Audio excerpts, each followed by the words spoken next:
Zee 24 तासनं उघड केलेलं पुण्यामधल्या जमीन गैरव्यवहार प्रकरणात शीतल तेजवानीला आज पुन्हा चौकशीसाठी बोलावण्यात आलेलं आहे आणि या प्रकरणात चौकशीसाठी नेमलेल्या खारगे समितीकडून तेजवानीला नोटीस बजावण्यात आली आहे। त्यामुळे तेजवानी आज आता चौकशीला हजर राहणार का याकडे लक्ष लागलेलं आहे। दरम्यान या प्रकरणामध्ये शीतल तेजवानीनं उर्वरित कागदपत्र सादर करण्यासाठी पुणे पोलिसांच्या आर्थिक गुन्हे शाखेकडे 2 दिवसांची मुदत मागितलेली आहे। दुसरीकडे जमिनीच्या मूळ वतनदारांच्या इतर काही वारसदारांनी काल आपल्याकडची कागदपत्र आर्थिक गुन्हे शाखेमध्ये आणून दिलेली आहेत। शीतल तेजवानी ज्या 1994 सालच्या शासन आदेशाद्वारे ही जमीन विक्री केल्याचा दावा करते आहे ती कागदपत्र पुणे पोलिसांच्या हाती पडल्यानंतरच खऱ्या अर्थानं या प्रकरणामध्ये तपास पुढे सरकणार आहे। त्यामुळे आजचा दिवस हा चौकशीच्या दृष्टीनं अत्यंत महत्त्वाचा ठरणार आहे आणि या घडामोडीवर लक्ष ठेवून आहेत आमचे पुण्यातले प्रतिनिधी निलेश खरमरे। आपण थेट जाऊया निलेशकडे, जाणून घेऊया काय नेमकं आजच्या दिवसाचं महत्त्व आहे पुण्यामध्ये।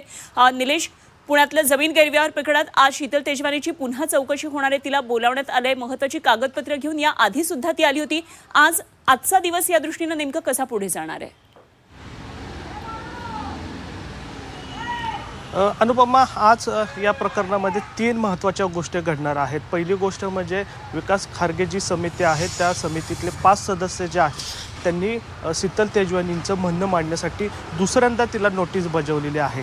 तर दुसरी गोष्ट म्हणजे या प्रकरणामध्ये अमिडिया कंपनीने जे इरादापत्र घेतलं होतं ते इरादापत्र आता उद्योग विभाग हे कॅन्सल करण्याच्या तयारीमध्ये आहे, ती एक शक्यता आहे। आणि तिसरी बाब म्हणजे या प्रकरणामध्ये बॉटनिकल ऑफ सर्वे इंडिया ह्यांचं जे म्हणणं आहे ते मांडण्यासाठी आज वेळ दिली होती।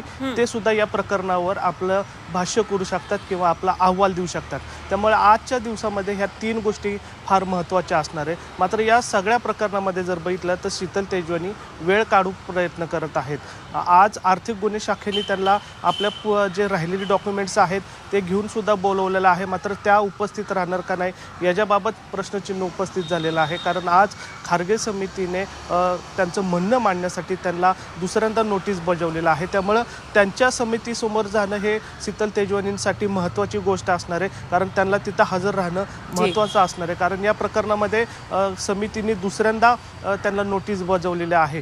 पहिल्या नोटिसीमध्ये या अमिडिया कंपनीचे जे भागीदार आहेत दिग्विजय पाटील हे हजर राहिले होते। त्यांनी वेळ मागितला, 28 तारखेपर्यंत त्यांनी वेळ मागितला आहे आपलं म्हणणं मांडण्याचं। मात्र शीतल तेजवानी या पहिल्या चौकशीला पण हजर राहिल्या नव्हत्या। मात्र दुसऱ्यांदा नोटीस देऊन ते त्या चौकशीसमोर जाणार आहे का हे फार महत्त्वाचं असणार आहे, कारण शीतल तेजवानी ह्या मूळ या प्रकरणाच्या केंद्रबिंदू आहेत आणि जी समिती स्थापन केलेली आहे सरकारने त्या समितीचा अहवाल हा शासनाला सादर करण्यासाठी तिची चौकशी करणे हे फार महत्त्वाचं असणार आहे। अर्थात तिचं म्हणणं सुद्धा त्या चौकशीसमोर येणं फार महत्त्वाचं असणार। त्यामुळे खारगे समितीचा जो अहवाल आहे तो लवकर येण्यासाठी हा चौकशीचा जो मसुदा आहे तो पूर्ण होणं गरजेचं आहे। मात्र या प्रकरणामध्ये आपण पाहतोय की शीतल तेजवानी हे वेळ काढू प्रयत्न करतात आणि त्यामुळे आजच्या 3 गोष्टीकडे पाहणं फार महत्त्वाचं असणार आहे। एक तर शीतल तेजवानी खारगे समितीच्या चौकशीसमोर जातात का, दुसरी गोष्ट आज इरादापत्र जे आहे ते कॅन्सल होण्याची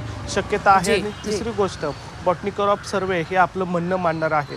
या सगळ्याचा सारांश काढून आता हे चौकशी सिलसिला आहे तो सुरू झालेला पाहायला मिळतोय। निलेश, आणि या 3 महत्त्वाच्या घडामोडींवर पुण्यामध्ये जरूर लक्ष ठेवून राहा। वेळोवेळी आपण आणखी चर्चा करूया, जरूर आपल्याकडून माहिती जाणून घेत राहू। तुर्तास धन्यवाद दिलेल्या माहितीसाठी।